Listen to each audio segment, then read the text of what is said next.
পৃথিবীতে যে যত শক্তিশালী হোক না কেন তাকে প্রকৃতির বিচারের আওতায় আসতেই হবে। ধানমন্ডি ৩২ বিদেশ থেকে পিনাকি এবং ইলিয়াস তাদের প্ররোচনায় এই তথাকথিত এনসিপির টুকাই জঙ্গিরা তাদের ফেসবুক স্ট্যাটাস, এরপর বিএনপি নেতাকর্মীদের বাঁধ ভাঙা উচ্ছ্বাস, একযুগে ধানমন্ডি ৩২-এ গিয়ে ভেঙে ফেলা। সেখানে জামাত ছিল কিন্তু আড়ালে, তারা কিন্তু দৃশ্যমান ছিল না এবং জামাতের শীর্ষ পর্যায়ের কোনো নেতা সেখানে উপস্থিত ছিল না, কারণ জামাত জানে এটার বিচার বাংলাদেশে হবে। জামাত কিন্তু মেধাবী, বুদ্ধিমান, বাট ওই তুলনায় বিএনপি হচ্ছে মূর্খ সংগঠন। এটা আমি বারবার বলি যে বিএনপি হচ্ছে বাংলাদেশের রাজনীতির একটা কয়লা। এদেরকে আমি কখনো রাজনৈতিক দল বলি না, এরা একটা সংগঠিত মৌলবাদী শক্তি যারা পাকিস্তানের পারপাস সার্ভ করে, যারা পশ্চিমাদের একটা অংশের পারপাস সার্ভ করে। এটাই মূলত বিএনপি। এখানে কোনো রাজনৈতিক চর্চা হয় না, এখানে কোনো গণতান্ত্রিক চর্চা হয় না। বহুদলীয় গণতন্ত্রের নামে বাংলাদেশের রাজনীতিকে ক্যান্সারের রূপ দিয়েছিল বিএনপি, তাদের প্রতিষ্ঠাতা জিয়াউর রহমান। পরবর্তীতে বেগম জিয়া, নিজামী মুজাহিদদের মতো ব্যক্তিকে মন্ত্রিসভায় ঠাঁই দিয়ে বাংলাদেশের রাজনীতিকে সেদিনই ধ্বংস করে গিয়েছিল, যার ফল এখন আমরা বাঙালি দেখতে পাচ্ছি। অন্য প্রসঙ্গে চলে যাচ্ছে, গতকাল সারা দেশে দুইটা ঘটনা আমার চোখে এসেছে। অনেকগুলা ঘটনা ঘটেছে, বাট এর মধ্যে দুইটা ঘটনা মারাত্মক দাগ কেটেছে আমার মধ্যে। কেউ আবার ভাইবেন না যে পজিটিভ দাগ কেটেছে, অবশ্যই নেগেটিভ। এবং এই ঘটনা দুইটা একটা বিশাল বার্তা দিয়েছে। প্রথমত, ৩২ ভাঙার অন্যতম নেপথ্যের নায়ক পিনাকি ভট্টাচার্য, দুঃখিত আলহাজ ইমাম পিনাকি ভট্টাচার্য, এভাবে না বললে সৃষ্টিকর্তা আবার বিরক্ত হবেন আমার উপর, পাপ হয়ে যাবে আমার। পিনাকির বাড়িতে আগুন লাগিয়ে দিয়েছে। কারা দিয়েছে সেটাও স্পষ্ট বলে দিয়েছে পিনাকি, বিএনপির নেতাকর্মীরা। কারণ সম্প্রতি বিএনপিকে নিয়ে চমৎকার চমৎকার কথা পিনাকি বলে যাচ্ছে, যদিও টুকটাক সত্য কথা বলতেছে, মিথ্যাচার তো আছেই। বিএনপির হাইকমান্ড থেকে শুরু করে বিএনপির কোনো মহলের নেতাকর্মীরা এটাকে নিতে পারছে না, সেই জন্য তারা ক্ষুব্ধ হয়ে পিনাকির বাড়িতে আগুন লাগিয়ে দিয়েছে। পিনাকির অসুস্থ বৃদ্ধা মা সেই বাড়িতে থাকে। এই যে ৩২ ভাঙা হলো পিনাকিদের প্ররোচনায়, একটা বছর কিন্তু অতিক্রম হতে সময় নেয়নি, এর মধ্যে কিন্তু পিনাকির বাড়িতে অগ্নিকাণ্ডের ঘটনা ঘটে গেল।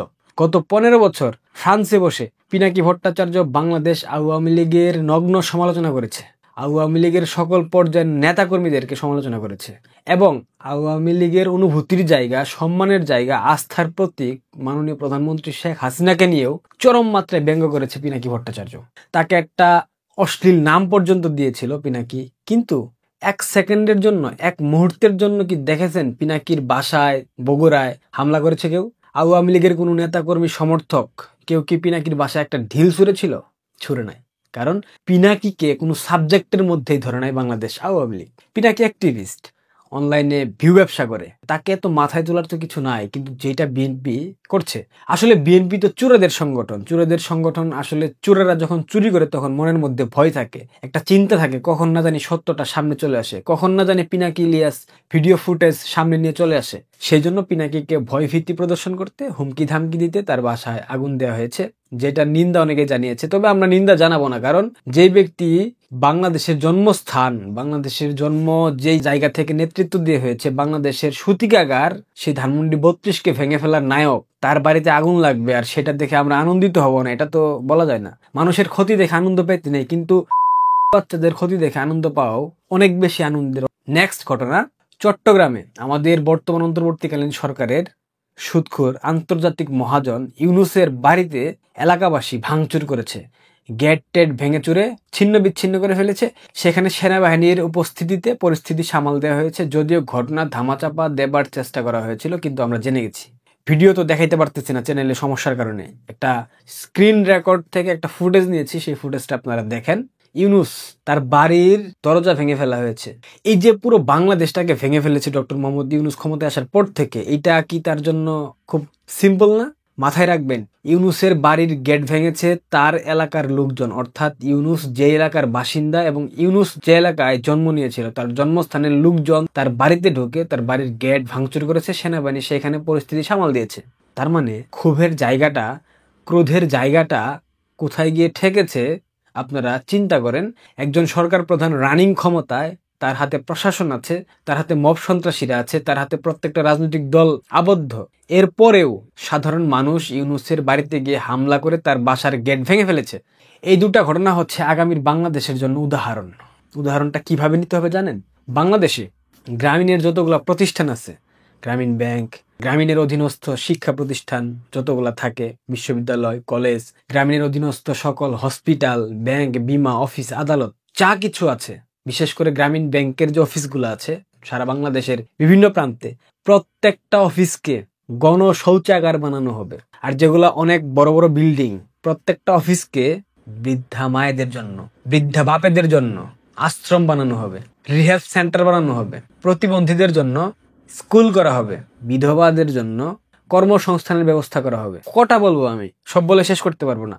মুদ্রা কথায় যদি বলতে চাই, ইউনূসের প্রত্যেকটা প্রতিষ্ঠানকে, প্রত্যেকটা প্রতিষ্ঠানের কাঠামোকে ভেঙে ফেলে তার সকল অর্থ বাজেয়াপ্ত করে গরিব দুঃখীদের মাঝে বিলিয়ে দিতে হবে, যারা গত 15 মাসে ক্ষতিগ্রস্ত হয়েছে, যাদের পরিবার ক্ষতিগ্রস্ত হয়েছে।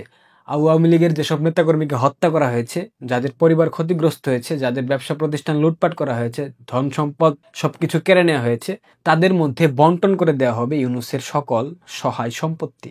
এবং কোনো কিছু বাংলাদেশ থেকে ইউনূস নিয়ে যেতে পারবে না। যদি এন্ডিং আওয়ারে গিয়ে ইউনূস সেফ এক্সিট পেয়েও যায়, ইউনূস বাংলাদেশ থেকে একটা সুতা নিয়ে যাইতে পারবে না, সেই সুযোগ তাকে দেওয়া হবে না। গতকালকের এই ঘটনা এটারই প্রতিফলন।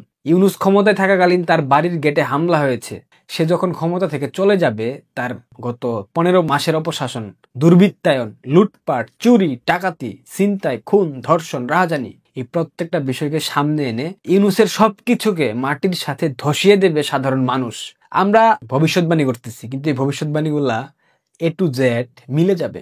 পিনাকি ভট্টাচার্য থেকে শুরু করে doctor Kanak Sarwar, Ilias, Jacob Milton, এই ধরনের যারা ছেলে আছে, যাদের পতিতাপল্লীতে জন্ম, যাদের জন্মে সমস্যা আছে, যাদের একাধিক বাপ আছে, এদের প্রত্যেকের শিক্ষা প্রতিষ্ঠান, তাদের ব্যক্তিগত ব্যবসা প্রতিষ্ঠান, তাদের ঘরবাড়ি, তাদের নিকটাত্মীয়, তাদের বন্ধু বান্ধব, প্রত্যেককেই এটার ভোগ দিতে হবে, সর্বোচ্চ মাত্রায় ভোগ দিতে হবে। এবং বাংলাদেশের মানুষ এটা আদায় করে ছাড়বে। তারা যে অন্যায় করেছে, বাংলাদেশের মানুষকে টুপি পরিয়ে দেশটাকে ধ্বংসের দিকে ঠেলে দিয়েছে, এটার অপরাধ কোনোদিনও ক্ষমাযোগ্য না। এবং বাংলাদেশের মানুষ কখনোই ক্ষমা করবে বলে আমার মনে হয় না। আপনাদের কি মনে হয় জানাবেন কমেন্টে মতামত। অবশেষে দুইটা জিনিস 1 বছরের ব্যবধানে আমরা দেখতে পেলাম। ইউনূসের প্রত্যক্ষ মদদে, সরাসরি পৃষ্ঠপোষকতায় বাংলাদেশ নামক রাষ্ট্রের সূতিকাগার ধানমন্ডি 32 ভেঙে ফেলা হয়েছে। পিনাকি ইলিয়াস নেতৃত্ব দিয়েছে এবং আজকে ভাগ্যের কি নির্মম পরিহাস, প্রকৃতির কি নির্মম বিচার, 15 মাস অতিক্রম হয়নি, এর মধ্যে ইউনূসের বাসার গেটে হামলা হলো, ভাঙচুর হলো, পিনাকির বাড়িতে আগুন দেওয়া হয়েছে। আগামী দিনে পিনাকির বাড়িকে যদি জ্বালিয়ে পড়িয়ে ভৎস করে দেওয়া হয়, আমি অবাক হব না। ইউনূসের কি হবে সেটা তো আমি বললাম। ইলিয়াস থেকে শুরু করে প্রত্যেকটা দেশ বিরোধী চক্রের সর্বোচ্চ শাস্তি হবে। কেউ রক্ষা করতে পারবে না, পৃথিবীর কোনো শক্তি পারবে না, খোদ পেন্টাগন এসব রক্ষা করতে পারবে না। বাংলাদেশের মানুষের ক্ষোভ, ক্রোধ কোথায় গিয়ে ঠেকেছে আপনারা কেউ ভাবতেও পারছেন না। দেশটা আর দেশটা নাই। একটা গান মনে পড়তেছে, তুমি আর নেই সে তুমি। আমার দেশটা আর আমার দেশের মধ্যে নাই, দেশটা ধ্বংস করে ফেলেছে। ভালো থাকবেন, পারলে এই ভিডিওটা সব জায়গায় ছড়িয়ে দেবেন। ধন্যবাদ।